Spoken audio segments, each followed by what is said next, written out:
ಇನ್ನೊಂದು ಕಡೆಯಲ್ಲಿ ಸಂಸತ್ ಮೇಲೆ ಆದಂತಹ ದಾಳಿ ಪ್ರಕರಣಕ್ಕೆ ಸಂಬಂಧಿಸಿದಂತೆ ಪ್ರತಾಪ್ ಸಿಂಹ ಅವರ ಮೇಲೆ ಬಿಜೆಪಿಯವರು ಕ್ರಮವನ್ನು ಕೈಗೊಳ್ಳಬೇಕಿತ್ತು ಅಂತ ಹೇಳಿ ದಿನೇಶ್ ಗುಂಡೂರಾವ್ ಅವರು ಹೇಳಿಕೆಯನ್ನು ಕೊಟ್ಟಿದ್ದಾರೆ. ಬಿಜೆಪಿಯವರು ಪ್ರತಾಪ್ ಸಿಂಹ ಅವರನ್ನ ರಕ್ಷಣೆ ಮಾಡ್ತಾ ಇದ್ದಾರೆ. ಲೆಹರ್ ಸಿಂಗ್ ಹೇಳಿಕೆ ಅತ್ಯಂತ ಕೀಳು ಮಟ್ಟದ ಹೇಳಿಕೆಯಾಗಿದೆ. ಬಿಜೆಪಿ ವಿರುದ್ಧ ಹಾಗೆಯೇ ಪ್ರತಾಪ್ ಸಿಂಹ ವಿರುದ್ಧ ದಿನೇಶ್ ಗುಂಡೂರಾವ್ ಕಿಡಿಕಾರಿದ್ದಾರೆ. ಬಿಜೆಪಿ ವಿರುದ್ಧ ದಿನೇಶ್ ಗುಂಡೂರಾವ್ ಅವರು ಈ ರೀತಿಯಾಗಿ ಆಕ್ರೋಶವನ್ನು ವ್ಯಕ್ತಪಡಿಸಿದ್ದಾರೆ. ಲೆಹರ್ ಸಿಂಗ್ ಹೇಳಿಕೆ ಅತ್ಯಂತ ಕೀಳು ಮಟ್ಟದ ಹೇಳಿಕೆಯಾಗಿದೆ. ಬಿಜೆಪಿಯವರು ಪ್ರತಾಪ್ ಸಿಂಹ ಅವರನ್ನ ರಕ್ಷಣೆ ಮಾಡುವಂತ ಕೆಲಸವನ್ನು ಮಾಡ್ತಾ ಇದ್ದಾರೆ.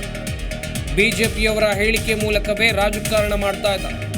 ನ್ಯಾಯ ಕೇಳಿದ್ರೆ ಎಂಪಿಗಳನ್ನು ಅಮಾನತು ಮಾಡ್ತಾರೆ. ಮಡಿಕೇರಿಯಲ್ಲಿ ಸಚಿವ ದಿನೇಶ್ ಗುಂಡೂರಾವ್ ಅವರು ಕೊಟ್ಟಿರುವಂತಹ ಸ್ಟೇಟ್ಮೆಂಟ್. ಏನು ಮಾತಾಡಿದ್ರು ಅದನ್ನೇ ಪ್ರತಾಪ್ ಸಿಂಹ ಮೇಲೆ ಈಗ ಉಪಯೋಗ ಮಾಡಬೇಕಾಗ್ತದೆ ಅಲ್ವಾ? ಅದಕ್ಕೋಸ್ಕರ ಇದು ಗಂಭೀರವಾದಂಥ ವಿಚಾರ.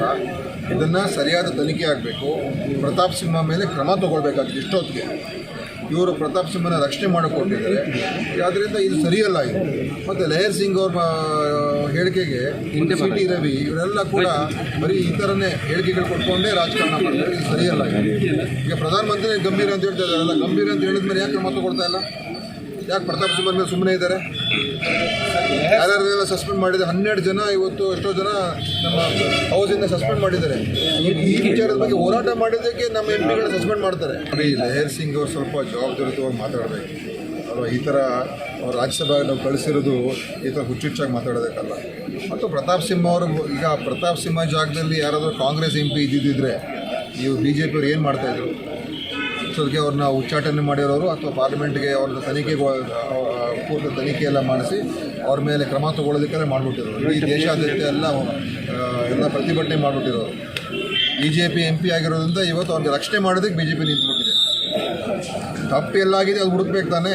ಮತ್ತು ಇವರಿಂದ ಪ್ರತಾಪ್ ಸಿಂಹ ಅವರ ಪ್ರತಾಪ್ ಸಿಂಹನೇ ಏನೇನು ಮಾತಾಡಿರೋ ನೀವೇ ಯೋಚನೆ ಮಾಡಿರಿ. ಈ ಥರ ಯಾರಾದರೂ BJP MP ಅವರ ಹೆಸರಲ್ಲಿ ಯಾರಾದರೂ ಒಳಗಡೆ ಕಾಂಗ್ರೆಸ್ ಹೆಸರಲ್ಲಿ ಕಾಂಗ್ರೆಸ್ MP ಒಂದು ಶಿಫಾರಸು ಮೇರೆಗೆ ಯಾರಾದರೂ ಒಳಗೆ ಹೋಗಿದ್ದಿದ್ರೆ ಇದೇ ಪ್ರತಾಪ್ ಸಿಂಹ ಏನು ಮಾತಾಡಿರೋ ಅದನ್ನೇ ಪ್ರತಾಪ್ ಸಿಂಹ ಮೇಲೆ ಈಗ ಉಪಯೋಗ ಮಾಡಬೇಕಾಗ್ತದೆ ಅಲ್ವಾ? ಅದಕ್ಕೋಸ್ಕರ ಇದು ಗಂಭೀರವಾದಂಥ ವಿಚಾರ. ಇದನ್ನು ಸರಿಯಾದ ತನಿಖೆ ಆಗಬೇಕು. ಪ್ರತಾಪ್ ಸಿಂಹ ಮೇಲೆ ಕ್ರಮ ತಗೊಳ್ಬೇಕಾಗಿದೆ. ಇಷ್ಟೊತ್ತಿಗೆ ಇವರು ಪ್ರತಾಪ್ ಸಿಂಹನ ರಕ್ಷಣೆ ಮಾಡಿಕೊಟ್ಟಿದ್ದಾರೆ. ಆದ್ದರಿಂದ ಇದು ಸರಿಯಲ್ಲ. ಇದು ಮತ್ತು ಲೆಹರ್ ಸಿಂಗ್ ಅವ್ರ ಹೇಳಿಕೆಗೆ ಟಿ ರವಿ ಇವರೆಲ್ಲ ಕೂಡ ಬರೀ ಈ ಥರನೇ ಹೇಳಿಕೆಗಳು ಕೊಟ್ಕೊಂಡೇ ರಾಜಕಾರಣ ಮಾಡ್ತಾರೆ. ಇದು ಸರಿಯಲ್ಲ. ಈಗ ಪ್ರಧಾನಮಂತ್ರಿ ಗಂಭೀರ ಅಂತ ಹೇಳ್ತಾ ಇದ್ದಾರಲ್ಲ, ಗಂಭೀರ ಅಂತ ಹೇಳಿದ ಮೇಲೆ ಯಾಕೆ ಕ್ರಮ ತಗೊಳ್ತಾ ಇಲ್ಲ? ಯಾಕೆ ಪ್ರತಾಪ್ ಸಿಂಹ ಮೇಲೆ ಸುಮ್ಮನೆ ಇದ್ದಾರೆ? ಯಾರ್ಯಾರೆಲ್ಲ ಸಸ್ಪೆಂಡ್ ಮಾಡಿದ್ದಾರೆ? 12 ಜನ ಇವತ್ತು ಎಷ್ಟೋ ಜನ ನಮ್ಮ ಹೌಸಿಂದ ಸಸ್ಪೆಂಡ್ ಮಾಡಿದ್ದಾರೆ. ಈ ವಿಚಾರದ ಬಗ್ಗೆ ಹೋರಾಟ ಮಾಡಿದ್ದಕ್ಕೆ ನಮ್ಮ ಎಂಪಿಗಳು ಸಸ್ಪೆಂಡ್ ಮಾಡ್ತಾರೆ. ಲೆಹರ್ ಸಿಂಗ್ ಅವರು ಸ್ವಲ್ಪ ಜವಾಬ್ದಾರಿಯುತವಾಗಿ ಮಾತಾಡಬೇಕು ಅಲ್ವಾ? ಈ ಥರ ರಾಜ್ಯಸಭೆಗೆ ನಾವು ಕಳಿಸಿರೋದು ಈ ಥರ ಹುಚ್ಚುಚ್ಚಾಗಿ ಮಾತಾಡೋದಕ್ಕಲ್ಲ. ಮತ್ತು ಪ್ರತಾಪ್ ಸಿಂಹ ಅವರು ಈಗ ಪ್ರತಾಪ್ ಸಿಂಹ ಜಾಗದಲ್ಲಿ ಯಾರಾದರೂ ಕಾಂಗ್ರೆಸ್ MP. ಪ್ರತಿಕ್ಷಣದ ಸುದ್ದಿಗಾಗಿ Zee Kannada news app download ಮಾಡಿ. Live TV, latest updates, entertainment, lifestyle, technology ಸುದ್ದಿ ನಿಮ್ಮ ಅಂಗೈಯಲ್ಲಿ.